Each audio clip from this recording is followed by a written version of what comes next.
அனைவருக்கும் வணக்கம்.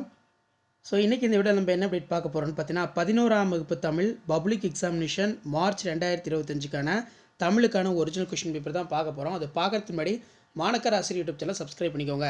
11th தமிழ் பொறுத்த வரைக்கும் டோட்டல் மார்க் வந்து பார்த்தீங்கன்னா 90 மார்க்கு. நீங்கள் எந்த டிஸ்ட்ரிக்டாக இருந்தாலும் சரி கண்டிப்பாக நம்ம அப்லோட் பண்ணக்கூடிய கொஷின் பேப்பரில் கூடிய கொஷின் நல்லா படிச்சிருப்போங்க.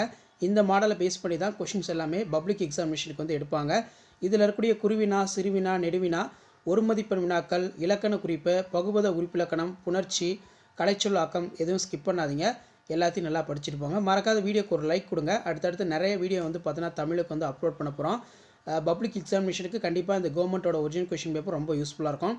ஃபர்ஸ்ட் ஆஃப் ஆல் 2 மார்க் பார்த்துடலாம். பிரிவு 2ல் பகுதி 2ல் பிரிவு 1 3x2 6 மருந்து எது, மருந்து மரமாக இருப்பவர் யார். அடுத்து பார்த்தீங்கன்னா எதிலாய் குருவிகள் எங்கே போயின, தொடரின் பொருள் யாது, ரொம்ப ரொம்ப முக்கியம். நல்லா படித்து எழுதி பார்த்துக்கோங்க. கண்டிப்பாக இந்த கொஷின் கேட்பாங்க. அதே மாதிரி நாளைக்குள் திணிக்கும் மருந்து போல என்னும் ஓமையினை ஜீவானந்தம் பேச்சுடன் ஒப்பிடுக.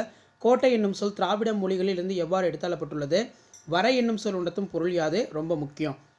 அடுத்து பார்த்தீங்கன்னா உயிர் முதல் மெய் முதல் எடுத்துக்காட்டு விவரிக்கவும். பேச்சு வழக்கை எழுத்து வழக்காக மாற்றுக. அதற்கு கீழே வந்து பார்த்தீங்கன்னா நமக்கு மாங்குழி சொற்கள், சொல்லை பிரித்து சேர்த்தமைக்க, தங்கை. அதுக்கு கீழே நமக்கு மெய் திருத்த குறியீடுகள் கேட்கப்பட்டிருக்கு. வல்லின மெய்களை ஈட்டி நீக்கி எழுதுக. அடுத்து ரொம்ப முக்கியம் 2x4 8 புறநானூற்று பாடலில் கருத்திற்கு இணையாக குரட்பாட்கள் ஏதேனும் 2னை குறிப்பிடு. புகழுக்குரிய பண்புகளாக நீவிர் கருதுவனையாவை. புகழின் பெருமையினை பொதுமறை ஒளின்று நிறுவுக.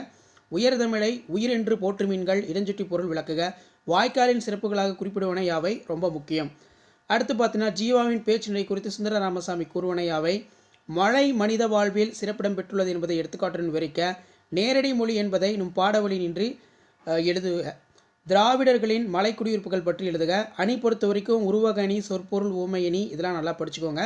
இலக்கியம் நயம் பாராட்டுக கேட்கப்பட்டிருக்க. அதே மாதிரி எழுத்து வடிவ குறியீடுகளை வகைப்படுத்துக. புதிர்களுக்கான விடைகள், தமிழாக்கம் கேட்கப்பட்டிருக்க. அதுக்கு கீழே பார்த்தீங்கன்னா நமக்கு வினாக்கள்லாம் கேட்டிருக்காங்க. திருமலை முருகன் பல்லு கூறும் வடகரை தென்கரை நாட்டு பாடல்கள் வழி இயற்கை வளங்களை விவரிக்கும். அடக்கம் உடைமை ஒருவரை வாழ்வினில் உயர்த்தும். இக்கூற்றை முப்பால்வழி விளக்குக. நீங்கள் மொழியினை வெளிப்படுத்தும் நிலையில் பேச்சு மொழியினையும் எழுத்து மொழியினையும் எவ்வாறு உணர்வீர்கள் என்பதை விவரிக்கவும். இயற்கையோடு இணைந்து வாழ்ந்த தமிழர்களின் இருப்பிட பெயர்களும் இயற்கையோடு இணைந்தே இருந்தன. இக்கூற்றினை வைப்பிக்கவும். யானை டாக்டர் கதை வாயிலாக ரொம்ப ரொம்ப முக்கியம், ரிப்பீட்டடாக அது கேட்குறாங்க. இயற்கை உயிரின பாதுகாப்பு ஆகிய குறித்து நீவிர் 600 தொகுத்து எழுதுக. அதே மாதிரி மனப்பாட பாடல் யான் என முடியும் குரல், புரட்சி கவி பாடல் கேட்டிருக்காங்க. இதான் 11ஆம் வகுப்பு தமிழ் அரசு பொதுத் தேர்வு 2025க்கான ஒரிஜினல் கொஷின் பேப்பர். வீடியோ பண்ணுறதா ஃப்ரெண்டுக்கு ஷேர் பண்ணுங்கள். மாணக்கர் ஆசிரியர் யூடியூபில் சப்ஸ்கிரைப் பண்ணுங்கள். கீழே கூட பெல் ஐக்கானை ப்ரெஸ் பண்ணி ஆன் வைங்க. நன்றி.